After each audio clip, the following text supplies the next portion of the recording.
आज के current affairs के अंक पे मैं आप सभी को कुछ बहुत ही महत्वपूर्ण टॉपिक पढ़ाने जा रहा हूं जो कि आपके एग्जाम के दृष्टिकोण से, आपके परीक्षा के दृष्टिकोण से बहुत ही इंपॉर्टेंट है। और ये क्वेश्चन मैं बहुत सिलेक्टिव तरीके से लेकर के आ रहा हूं जो आपके एग्जाम में सीधे पूछे जा सकते हैं। तो करंट अफेयर्स का पहला टॉपिक आप देख पा रहे होंगे, ये हिमालय याक है। याक के बारे में आपने सुना होगा, पढ़ा भी होगा, ABCD पढ़ते हैं तो वाई में फिर यॉक यॉक ही आता है। तो हिमालय यॉक है, ये देख रहे हैं, गोवंशीय जानवर है और ये दुग्ध उत्पाद भी बहुत सारे देता है। दुग्ध उत्पाद के साथ साथ जो है ये मांस प्रसंस्करण, दुग्ध उत्पाद और कई सारे उद्योगों से लेकर के जुड़ा होता है। तो ये हिमालय याक है। अभी जो है इससे जुड़ी हुई एक बहुत महत्वपूर्ण जो है चर्चा का विषय है, एक करंट अफेयर्स का प्रश्न बन रहा है। भारतीय खाद्य सुरक्षा और मानक प्राधिकरण, एक संस्था है जिसका नाम है फसाई, भारतीय खाद्य सुरक्षा एवं मानक प्राधिकरण के द्वारा इसको खाद्य पशु के रूप में मंजूरी प्रदान की गई है। खाद्य पशु का मतलब क्या है? खाद्य पशु का मतलब ऐसा है जिन्हें मनुष्यों द्वारा पाला जाता है और खाद्य उत्पादन या उपभोग के लिए उपयोग किया जाता है। ठीक है, तो वैसे ही याक के द्वारा, याक का जो दूध होता है ना, बड़ा ही जो है एक तरीके से गुणवत्ता युक्त होता है आपका। तो याक का जो दूध है, अब समझिए खाद्य पशु के रूप में जो है मंजूरी मिलने के बाद जो इसका पारंपरिक दूध है और मांस उद्योग है उसका हिस्सा बन जाएगा ये। और ये एक तरीके से जो उच्च ऊंचाई वाले क्षेत्रों में रहता है, तो गो जातीय से जुड़ा हुआ है ये, और जो इससे जुड़ी हुई आबादी है उसको गिरने से रोकेगा। इसको अब पाला जाएगा और इससे जुड़े हुए उत्पादों का प्रयोग किया जाएगा।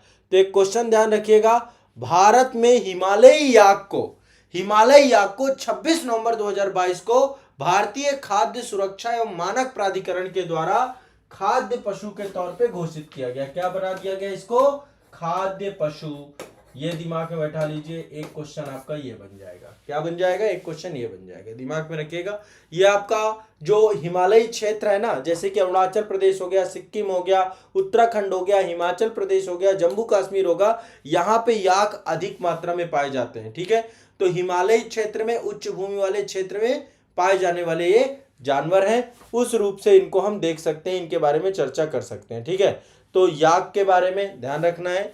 अभी याक को क्या किएगा, बहुत सारे दुग्ध उत्पाद बनते हैं, बहुत सारे जो है जैसे पनीर बनता है, इसके दुग्ध उत्पाद से एक चुरकुम बनता है, चुरपी बनता है, घी बनता है, वो सारी चीजें जैसे गाय और भैंस के दूध का हम उपयोग करते हैं उसी तौर पे इसका प्रयोग किया जाता है। ठीक है, और याक जो है बेबनी जनजाति से जुड़ा हुआ है, जिसमें बाइसन आता है, भैंस आते हैं, मवेशी आते हैं।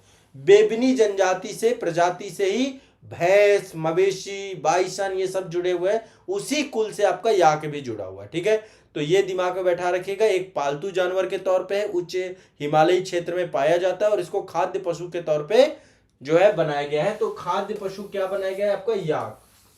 एक क्वेश्चन आपका ये है। ठीक है, फसाई ने बनाया है।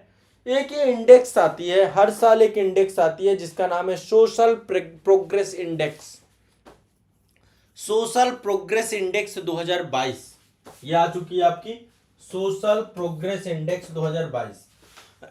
तो इस इंडेक्स में इंटरनेशनल लेवल पे सामाजिक प्रगति के बारे में बताया जाता है। सामाजिक प्रगति सूचकांक है कि अंतरराष्ट्रीय स्तर पर सामाजिक प्रगति क्या हुई है। ठीक है, 2013 से ये एक वार्षिक रिपोर्ट है आपकी। ठीक है, 2013 से एक वार्षिक रिपोर्ट है और इस रिपोर्ट को जो है सोशल प्रोग्रेस इंप्रेटिव द्वारा जो है हर वर्ष जो है क्या है आपकी बनाई जाती है, ये बनाई जाती है रिपोर्ट। अब देखो, इस रिपोर्ट से हमें ये पता चलता है कि दुनिया भर के लोग कैसे रह रहे हैं, कैसे जो है उनकी स्थिति है, कैसे उनकी प्रगति हो रही है। तो एक तरीके से एक बहुत महत्वपूर्ण डेटा के तौर पे है कि दुनिया भर में सामाजिक प्रदर्शन कैसा है, लोग किस तरीके की स्थिति से जी रहे हैं, कैसे लोगों की आर्थिक स्थिति है। इसमें रैंकिंग प्रदान की जाती है अंतरराष्ट्रीय स्तर पे। ठीक है, तो अब इसको थोड़ा सा एक बार समझने का प्रयास करते हैं।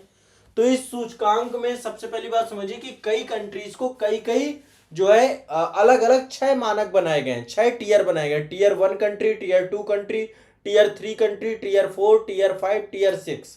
ठीक है, तो एक चीज तो ये ध्यान रखना है कि टीयर 1 से लेकर के टीयर 2, 3, 4, 5, 6 ऐसे करके कैटेगरी बनाई गई है। टीयर 4 में भारत को रखा गया है।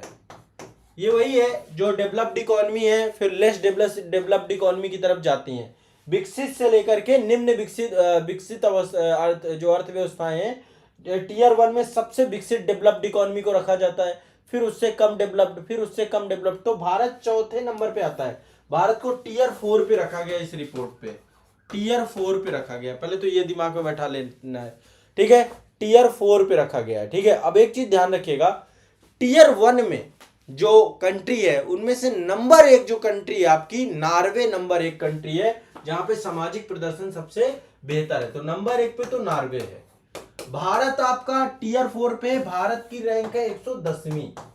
2022 की रिपोर्ट है, सामाजिक प्रगति सूचकांक 2022 की रिपोर्ट है, ध्यान रखिएगा। टोटल इसमें 169 देशों को शामिल किया गया है, ध्यान रखिएगा 169 देश है पूरे विश्व के, उनको जो है इसमें शामिल किया गया है। तो भारत की रैंक 110वीं है और नंबर 1 पे आपका नॉर्वे है, ठीक है। अब अलग अलग टीयर है, मैं सभी पे एक बार थोड़ा सा आपको दिखा देता हूं डेटा। ये आप देख सकते हैं, ये है आपकी एसआईपी वैश्विक रैंकिंग। शायद आपको ये ब्लर लग रही है, क्या थोड़ा ब्लर लग रही है, लेकिन मेरी आवाज से आप समझ लीजिए, ठीक है। दिख पा रहा है, कुछ नहीं दिख पा रहा है तो मैं बोल रहा हूं उसको समझ लीजिए,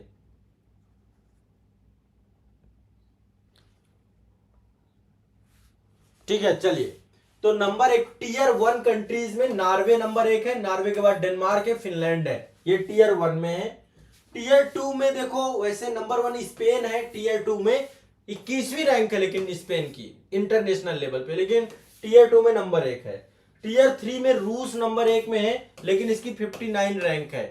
और टीयर 4 में भारत भी है हमारा, वैसे टीयर 4 में नंबर 1 में घाना है लेकिन भारत की 110वीं रैंक है, ध्यान रखिएगा भारत की 110वीं रैंक है। और टीयर 5 में आपका जो है ये सारी कंट्रीज हैं, टीयर 6 में ये है। अब जो आपको यहाँ पे जानने वाली चीज है बस वो यही है कि भारत की रैंकिंग 110वीं है, नंबर 1 में आपका नॉर्वे है और 6 टीयर में बटा हुआ है आपका, ठीक है।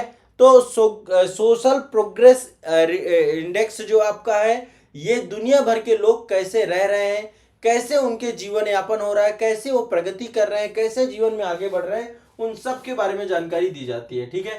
तो ये स्टेट लेवल पे भी जारी की जाती है, हर एक देश भी अपना सामाजिक प्रगति सूचकांक जो है जारी करता है, कंट्री वाइज भी सामाजिक प्रगति सूचकांक जारी करता है, ठीक है। तो ये भी ध्यान रखिएगा, institute for competitiveness and social progress के द्वारा भारत के राज्यों के लिए भी ये रिपोर्ट जारी की गई है। अब एक चीज ध्यान रखिएगा, इसमें से नंबर 1 है आपका पुदुचेरी, ठीक है, नंबर 1 है पुदुचेरी, सबसे नंबर 1 है पुदुचेरी, जिसमें से स्टेट और केंद्र शासित प्रदेश दोनों को एक साथ देख रहे हैं, तो नंबर 1 में पुदुचेरी है, फिर लक्षद्वीप है, फिर गोवा है। तो स्टेटों की बात करें तो भारत में नंबर 1 में पुदुचेरी, ये क्वेश्चन पूछेगा आपसे, ठीक है, ये क्वेश्चन पूछेगा, ठीक है। इस सूचकांक में देखो तीन आयामों को जोड़ा जाता है। एक तो बुनियादी आवश्यकताएं क्या है मानव की, बेसिक इंफ्रास्ट्रक्चर जो है वो होना चाहिए आपके पास। दूसरा, भलाई के आधार पे अवसर, 12 घटक टोटल इसमें रखे गए हैं, 12 घटकों के आधार पे रखा गया है ये। तो 12 घटकों के आधार पे जिलों की रैंकिंग, यहां तक कि हर स्तर पे रैंकिंग दी गई है, हर स्तर पे रैंकिंग दी गई। देखो बेसिक इंफ्रास्ट्रक्चर में आपको क्या चाहिए, भोजन सबसे बड़ी चीज है, जिससे आपको पोषण मिलेगा, जिससे हेल्थ से जुड़ी हुई समस्या का समाधान हो पाएगा। भोजन के साथ साथ बुनियादी चिकित्सा देखभाल, ताकि आपको स्वास्थ्य अच्छा रहे आपका। जल, स्वच्छता, व्यक्तिगत सुरक्षा, मतलब कानून व्यवस्था अच्छी रहे, है ना। आश्रय, रहने के लिए जो है कोई घर होना चाहिए आपके पास। इन सभी के आधार पे आकलन किया जाता है, ठीक है। तो ये दिमाग में बैठाना है। तो नंबर 1 रैंकिंग आपको मिली है पुदुचेरी को, नंबर 2 पे लक्षद्वीप है, नंबर 3 पे गोवा है। तो राज्यों की बात करें तो गोवा नंबर 1 हो जाएगा, यदि राज्य और केंद्र शासित दोनों की बात करें तो पुदुचेरी नंबर 1 हो जाएगा। इतना भर याद करना है, इसमें बहुत सारी चीजें हैं इसमें, ठीक है। इसमें भी देखिए 6 कैटेगरी बनाई गई हैं। टीयर 1 में आपका पुदुचेरी है आपका, ठीक है, टीयर 1 आपका, ठीक है। इसके बाद ये टीयर 2 में जम्मू कश्मीर है, लेकिन ओवरऑल इसकी 10वीं रैंक है। टीयर 3 में हमारा जो है ये 16वीं रैंक है, उत्तराखंड है यहाँ पे। टीयर 4 में आपका हरियाणा है, ठीक है। यहाँ पे देखिए ये लिखे हुए ना, lower middle social progress, lower middle social progress, upper middle social progress, high social progress, ये आपका ऊपर वेरी हाई है, यानी जो है आपका पुदुचेरी नंबर 1 पे है। तो बस आपको पुदुचेरी भर याद रखना है, बाकी की जरूरत नहीं है कुछ भी। स्पष्ट है? ध्यान रखना है इस बात का, क्या करना है, ध्यान रखना है सभी लोगों को। एक बार मुझे कमेंट सेक्शन में बताएं कि सब कुछ ठीक है, समझ में आ रहा है।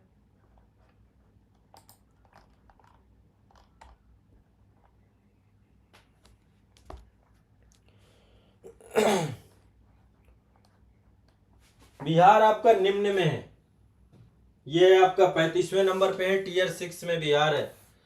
सबसे वेरी लो सोशल प्रोग्रेस में है बिहार आपका, वेरी लो। तो बिहार की स्थिति तो आपको पता है खराब ही है। हमारा उत्तर प्रदेश जो है ये आपका लो सोशल प्रोग्रेस में, टीयर 5 में रखा गया यूपी। बिहार टीयर 6 में है और उत्तर प्रदेश टीयर 5 में है। ठीक है, तो स्थिति खराब ही है दोनों जगह पे देखा जाए तो। अभी बहुत काम करना है यूपी और बिहार में। ठीक है, तो एक तो आपको ये दिमाग में बैठा के रखना है, ध्यान रखना है आपको इस विषय को लेकर के। सभी से आग्रह है कि इसको रट जाना है सभी को। चलिए अब अगला जो है करंट अफेयर्स, ये बहुत इंपॉर्टेंट है आप सभी के लिए, इसको दिमाग में बैठा के लेकर चलिए। ये करंट अफेयर्स आपका जुड़ा हुआ है जो अभी संयुक्त राष्ट्र का जैव विविधता सम्मेलन आपका हुआ था। जैव विविधता सम्मेलन आपका संयुक्त राष्ट्र द्वारा आपका ये होता रहता है। अभी COP 15 हुआ था, इसको ध्यान रखना का। ठीक है, COP 15 तो ये कहाँ हुआ है? कनाडा के मॉन्ट्रियल शहर में हुआ है। कहाँ हुआ है? कनाडा के मॉन्ट्रियल शहर में। कनाडा के 2022 में यूनाइटेड नेशन का बायोडाइवर्सिटी कॉन्फ्रेंस हुआ है, कॉन्फ्रेंस ऑफ पार्टी आपका 15। ये आपका जुड़ा हुआ है बायोडाइवर्सिटी से, जैव विविधता से, जैव विविधता। पृथ्वी सम्मेलन जो हुआ था ना 1992 में आपका, उसी के तहत जो है ये आपका COP हो रहा है। ठीक है, जैव विविधता पे संयुक्त राष्ट्र का एक बहुपक्षीय संधि हुई है, जिस पर 1992 में रियो डी जेनेरियो में पृथ्वी शिखर सम्मेलन का आयोजन किया गया था। वहीं से आपकी जैव विविधता पे एक आपकी क्या हुई है? बहुपक्षीय संधि है, जिसमें 29 दिसंबर 1993 से लागू हुआ है। और इसके तहत जो है ये जो आपकी संधि हुई थी जैव विविधता को लेकर के, इस संधि के तहत जैव विविधता का संरक्षण करना, जैव विविधता के जो घटक है उनका सतत उपयोग करना और अनुवांशिक संसाधनों के उपयोग होने वाले लाभों का उचित और न्यायसंगत बंटवारा करना, इस उद्देश्य से जो है आपका जैव विविधता अभिसमय आपका जो है वो उस पर संधि की गई थी। विश्व के सारे देश इसके साथ जुड़े हुए हैं। तो इंटरनेशनल लेवल पे इसको लेकर के कॉन्फ्रेंस ऑफ पार्टीज बुलाई जाती है, ताकि जैव विविधता को लेकर किसी तरीके की समस्या हो तो उस समस्या का समाधान किया जा सके। तो 7 दिसंबर से 19 दिसंबर के बीच में सम्मेलन हुआ था आपका। 7 दिसंबर से 19 दिसंबर के बीच में सम्मेलन हुआ था COP 15, ये ध्यान रखिएगा। COP 15, ठीक है, COP 15, इसका ध्यान रखना है आपको। और इसके तहत अब तक विश्व के 30% भूमि क्षेत्र, तटीय क्षेत्र, अंतर्देशीय जल क्षेत्र के संरक्षण पे इन्होंने लक्ष्य रखा है।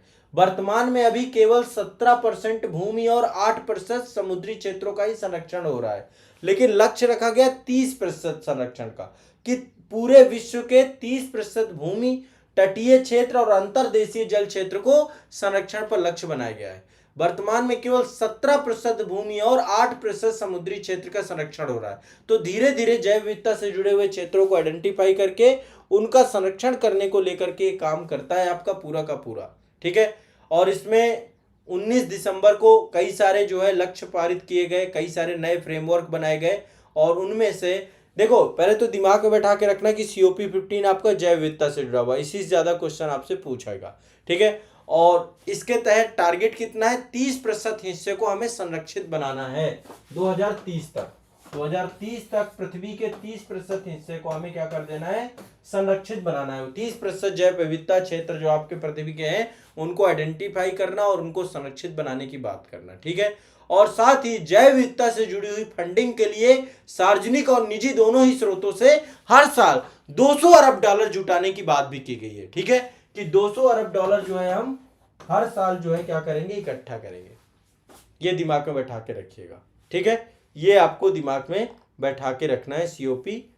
इसके अलावा कई सारे लक्ष्य हैं कि खेती के लिए सब्सिडी कटौती, कीटनाशकों के खतरों को घटाना है है ना। और इस समझौते के तहत कई सारे पक्ष हुए हैं। अब यहाँ पे सब जो नहीं है, जितना जरूरी मैं उतना ही बता रहा हूँ। तो देखो एक चीज ध्यान रखिएगा, पहले तो ये सम्मेलन आपका चीन में होना था।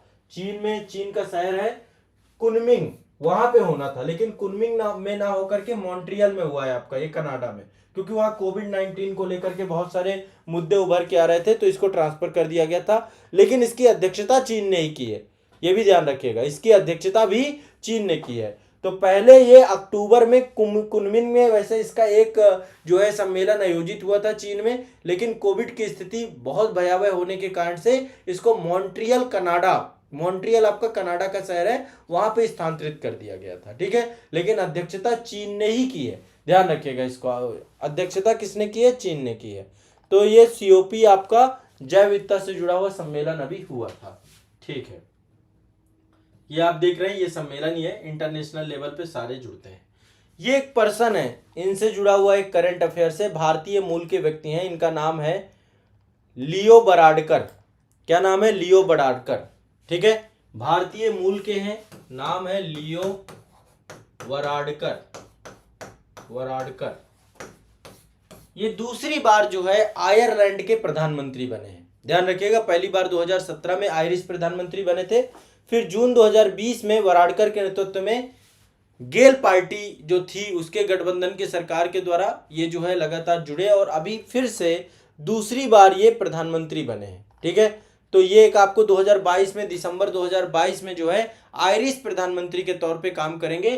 तो आयरलैंड के प्रधानमंत्री बने लियो बराडकर, इससे भी क्वेश्चन बन सकता है, ठीक है। आयरलैंड के प्रधानमंत्री बने, भारतीय मूल के हैं, लियो बराडकर, ठीक है। ये भी ध्यान रखिएगा। अब आपको पता है कि भारत की जिस तरीके से अंतर्राष्ट्रीय स्तर पे छवि है वो लगातार बढ़ती जा रही है, और बराडकर आयरलैंड के सबसे युवा, और ये समलैंगिक हैं, मतलब गे कैटेगरी से जुड़े हुए हैं, समलैंगिक प्रधानमंत्री भी बने हैं। तो देखिए अंतर्राष्ट्रीय स्तर पे एक बहुत बड़ी बात है ये, है ना, कि वहां पर एलजीबीटी कम्युनिटी को लेकर के भी काफी जो है एक जो भेदभाव है धीरे धीरे खत्म होता जा रहा है, ठीक है। तो ये ध्यान रखिएगा। इनके बारे में थोड़ी सी बातें बता देता हूँ। वैसे तो इनका जन्म डबलिन में हुआ था। इनकी माँ जो थी वो आयरिश थी और एक नर्स थी। इनके पिता थे अशोक, इनके पिता का नाम अशोक था, वो महाराष्ट्र से थे, ठीक है, और बराड़ गांव से रहने वाले थे।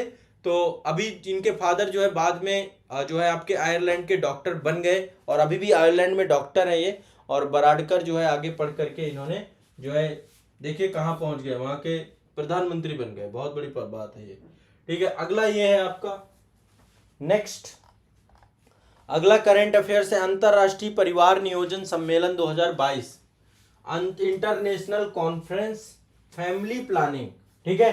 तो अंतरराष्ट्रीय परिवार नियोजन 2022 ये 14 से लेकर 17 नवंबर 2022 के बीच में थाईलैंड के पटाया शहर में आपका ये जो है आयोजित किया गया। कहां पे? थाईलैंड के पटाया में, थाईलैंड के पटाया में,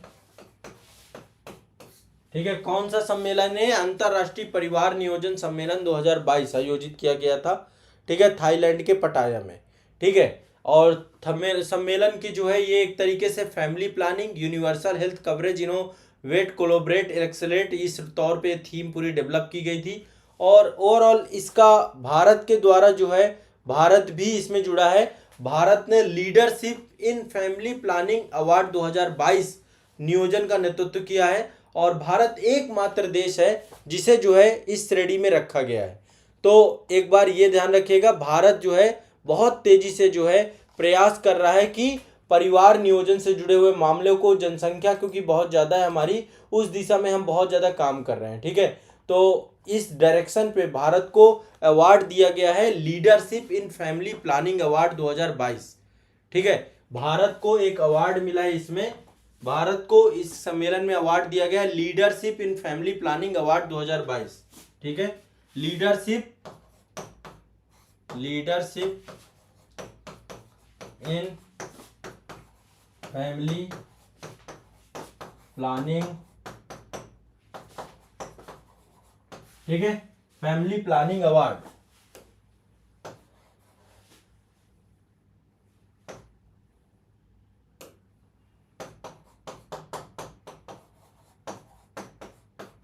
2022 भारत को मिला है। किसको मिला है? भारत को। ये दिमाग में बैठा के रखना है। Leadership in family planning award Bharat को मिला है। और जो है ये कंट्री श्रेणी के अंतर्गत इसको मिला है। अब ये पुरस्कार क्यों? क्योंकि भारत के द्वारा आधुनिक गर्भ निरोधक तरीके जो हैं उनको पहुंच को बेहतर बनाने के तौर पे प्रयास किया जा रहा है। साथ ही परिवार नियोजन के तौर पर, जनसंख्या नियंत्रण के तौर पे भारत लगातार इसको एक तो मान्यता देता आया है। और भारत में वर्तमान में 15 से 49 आयु वर्ग के विवाहित महिलाओं में परिवार नियोजन के लिए सबसे ज्यादा ये संख्या लगातार बढ़ रही। लगभग 76% लोग हैं जो परिवार नियोजन की दिशा में अच्छे से इसको अपना रहे हैं। टोटल 76% लोग जो है परिवार नियोजन की मांग को लगातार आगे बढ़ा रहे हैं। ठीक है, तो ये ध्यान रखिएगा, ये बहुत ही इंपॉर्टेंट प्रश्न आपका बन सकता है। एक चीज ध्यान रखिएगा, वर्ष 2030 के लिए वैश्विक स्तर पर यह लक्ष्य बनाया गया कि लगभग देश की आबादी का 75% आपका परिवार नियोजन से जुड़ा हुआ हो। तो भारत ऑलरेडी अभी 76% पे पहुंच गया है। ठीक है, धीरे धीरे ये और बढ़ जाएगा 2030 तक। तो भारत लक्ष्य 75% का था, लेकिन भारत जो है उस लक्ष्य को पा चुका है। ठीक है, तो परिवार नियोजन को लेकर के जो जनसंख्या नियंत्रण है, फैमिली प्लानिंग है, उसके लिए बहुत ज्यादा इंपॉर्टेंट था ये। तो आज के लिए इतना ही टॉपिक रखेंगे आपके।